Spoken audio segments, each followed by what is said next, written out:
Hey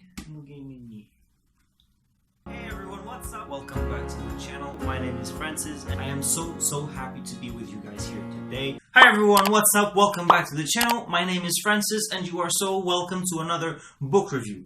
Today I'm going to be reviewing Neil Gaiman's Fragile Things, so just sit tight and let's go for it. So here we go, Neil Gaiman's Fragile Things. I have been talking about this book for a while in my channel. This book, written by Neil Gaiman, is actually a compilation of short stories. It's not one story on its own. It's a lot of short stories compiled into this one book. The book is called Fragile Things because it is a group of short stories which Neil Gaiman considers to be fragile things because they didn't really make it into the big scene. The whole book actually screams fragile things, and I really like this about it because in the cover of the book you can see a big leaf, but it's only the skeleton of the leaf. The whole book itself is really small. Another thing that I really loved about this is on the inside you will find Neil Gaiman's style all over it. These are short stories that some of them he wrote in the beginning of his career, middle of his career.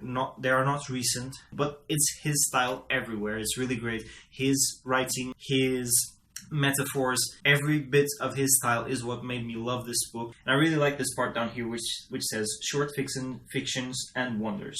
It is short fictions and wonders. There's little bits in there, little other short stories that it's just him wandering. So if you guys just want to see non-spoilery parts of this review, just jump onto the minute where the spoilery parts ends.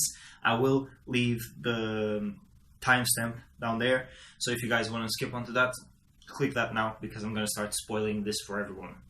The first story I remember inside this book is a really touching one. It starts out with the months of the year gathered together around a campfire, and they are supposed to have this night each month where they tell stories to everyone. And there's one main month, which should be the month where we are sitting at the main chair, and in the case of this story it's October. They are all supposed to tell a story, but when the meeting starts they realize that no one really has a story apart from October and September.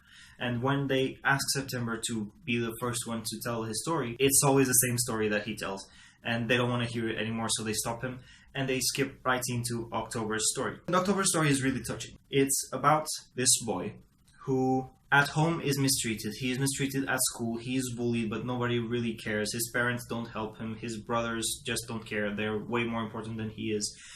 And he feels completely left out and like he doesn't have a place in society, at his house, at his school, anywhere. So at some point he runs away. He packs up a bag with sweets and all the kind of food that is supposed to be important for kids, and he runs away. He keeps walking and walking and walking until when he finally stops, he is at this cemetery. He goes in, and the first person he finds is this boy. They strike up conversation. This boy's name is Dearly. The boy tells him that his name is Dearly, which is really weird at first, but then with the whole setting and everything, you realize that it's Dearly because he is dead. He's a ghost. And the boy realizes that too, the main boy. Dearly is going to his house, and the main character accompanies him. And they keep walking and talking, and they really like each other. They really enjoy each other's company until they get to Dearly's home. And surprise, surprise, it's a tombstone. And we do realize why he is called Dearly.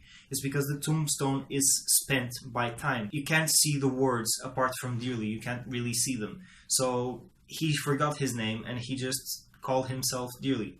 That is his name now. They keep talking and they spend a while there until the main boy realizes that he doesn't want to go back home. He just wants to stay there and talk to this other boy, and he wants to have this boy as a friend. He asks the boy what he can do to stay around and to keep talking to him, and the boy tells him that he can't help him, but maybe the people in a house that is close by can. So the story ends with the boy heading to this house, which is like really touching. You know, a boy wanting to die just so he can have a friend. It shows you how he is suffering, how society has made him suffer, and how you can find a friend in the most unlikely places. And then we come into another story which really impressed me as well. And this other story is about a writer and about the story that he is writing. So you get these two points of view, the writer point of view and the story point of view. At some point you are inside the story. What you see there is a writer who is very frustrated, and the story that is really creepy and weird. So you get into the story, and the story is a girl that is running away from monsters that she can't even see, but she knows they are there. And she walks up to this house. They let her in because she's supposed to be the daughter of this very important person. And the butler of the house lets her in, but other than the butler, the house is completely empty. So she gets in, and she realizes that this butler is very weird, but she doesn't really care about it. She just wants a safe place to stay. And so you get out of the story then. You go into the writer's point of view, and you see how frustrated this writer is. And the whole story is just between the writer and the story that he's writing. Until at some point, the writer is still frustrated and writing and trying to be in his study with his typewriter, just writing away. And this crow shows up at his window. And the crow asks him if that's really what he wants to be writing. And the writer just says, well, I'm writing what I have to write. I'm writing real things about the real world. This is just what there is to write. There's nothing else. And the crow asks him, well, I didn't ask if this is what you want to write. I asked you if this is what you like to write. If this is what you really like. And the writer says, again, insists in his answer, there isn't anything else that I could write. All the big writers write this stuff, so this is what I have to write. And the crow turns to him and says, well, what if you tried fantasy writing? What if you left real writing, non-fiction writing, and you tried fiction, fantasy? And the author, the writer, goes crazy on him. He's like, no, what the hell are you talking about? There's nothing else that I could write. Fantasy writers are crazy people. I'm not crazy. That's not what I'm going to write. I don't want to write that. The crow just basically says, well, whatever. And as he goes away, the writer starts thinking to himself, should I try this? Should I really try to write fantasy and see there's no harm in trying. And so he tries. As soon as he goes for it and he starts trying, you go back into the story and you just realize that the story is becoming completely normal and the other one was weird and creepy. I take this as a message from Neil Gaiman for people to just do what they love, If you don't do what you love, it's just gonna come out weird. Do what you love in life. Just, if you love it, that's what you have to do. That's it. After that, we get into some really, really weird stories that got me having mixed feelings about this book. One of them is a very weird story about this guy who is just running away from his life at the moment. And he finds this other guy in a hotel. This other guy needs his help. So he picks up the guy, he helps him. He takes him to his car, which broke down in the road. And when they get there, the tow truck is already there. And the other guy goes ahead to pay the tow truck. He has no wallet. So the main character goes back to the motel to get the other guy's wallet. He comes back, and when he gets there, there's only the car. There's no tow truck. There's no other guy. There's just the other guy's briefcase and the car. No signs of anything. And this guy, for some reason, the main character, just picks up the briefcase and gets into the car and goes do whatever the other guy was going to do. And the other guy was like a professor or something like that, going to a convention to talk about his area of expertise. So the main character just goes, and when he gets there, he meets other people which are experts in that area, and they just tell him, oh, this is your first time, it's okay. You just go ahead and do this and this and this. And he does that, and everything goes really well. And that's it. That's the story. I didn't get the point on that one. And then there is another story that kind of creeped me out, really. It's a story about this servant, kind of, that is helping this rich guy get what he wants. And then there's a professor that is helping the rich guy as well. And so they are going into this very, very weird house filled with like really weird and witchy and ugly as hell women, like wrinkled and old and, witches, traditional witches.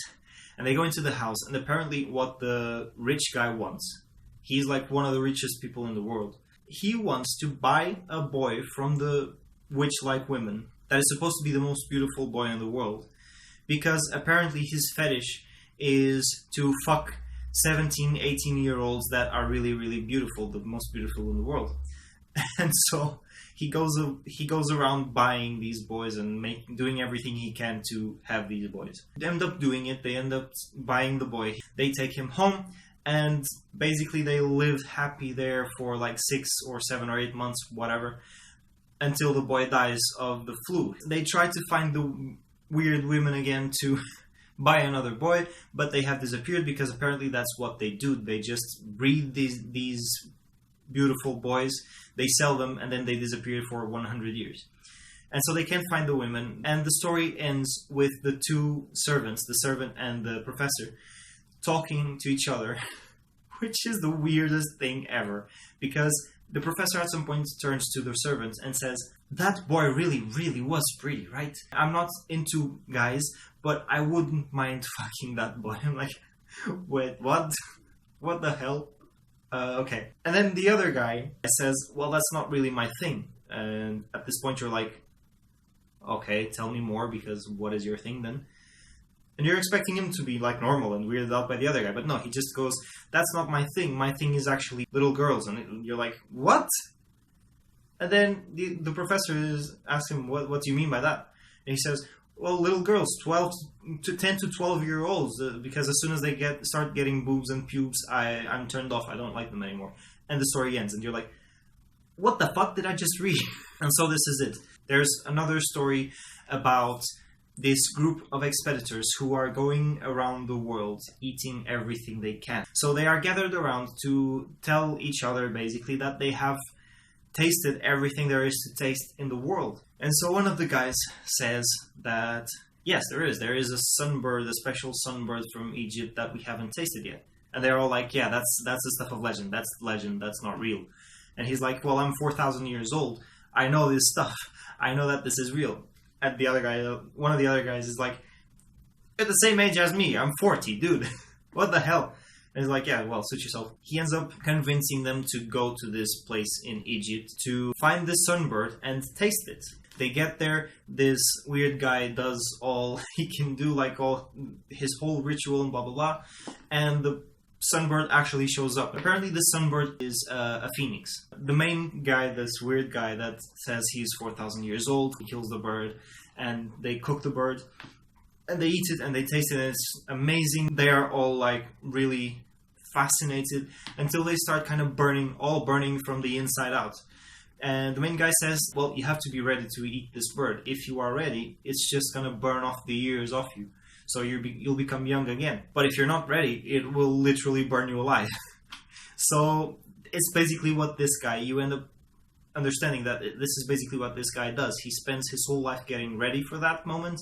And then when he gets to that moment, he's the only one who kills the bird and eats it and survives, and the others all die. And then you come into the last story, which is actually kind of a scribble for the American gods. You come into Shadow, the main character, who is sitting at a bar in Scotland, and he is asked by this other guy to become the security of this party meant for rich people. And so he knows this guy. He ends up knowing another woman as well that is at the bar, and he says yes to the man. He starts coming into kind of a love relationship into the woman, although they don't really have a relationship. They're just kind of in love. And the woman tells him, please don't go to this party. And he's like, well, it's good money. I'm going to do it anyway. And so she tells him, if you have any problems, just call out for me and I'll help you. And he's like, okay, sure, whatever. He goes to this party. He starts finding it really weird because there are all these security guards way better than himself. And he's like, what do they need me for then? He realizes later that they need him because he's kind of special and he's supposed to fight off this other monster for their safety.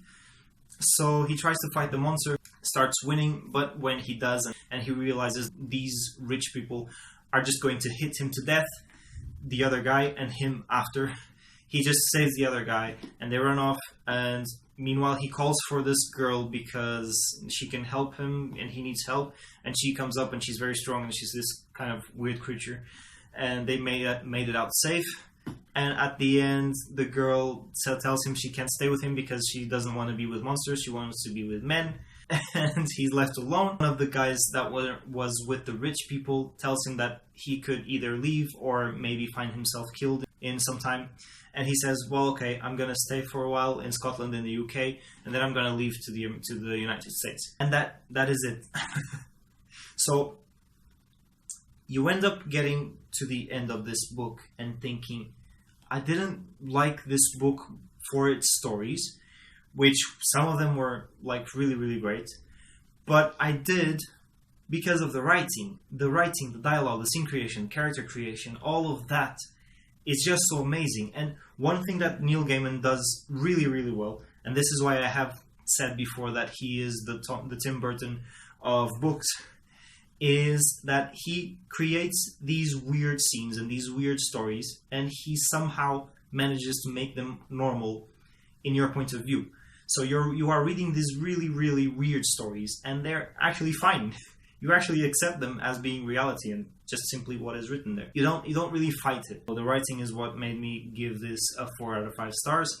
And it's actually what makes me recommend it to you, especially if you are a writer and you want to make it big. Take some cues off this dialogue writing and of the narrating and everything, because seriously, it's amazing. It's like reading Stephen King and James Patterson and other big authors out there and understanding why they are big. Do I recommend it? Yes, I do. Keep it saved for an October read, because it's really great for that. I hope you enjoyed this review. I hope you liked the video in itself, my idiocy, my serious talk, and everything that I managed to bring to you guys. So if you liked it, do not forget to press that subscribe button. Press it right now. Press the subscribe button. Go for it. Go. Click it. It's really simple. Just click it and then you leave it there. Leave a comment if you have any suggestions or if there's anything that you want to say. I hope to see you again at the next video really, really soon. So thank you so much for coming by, and bye.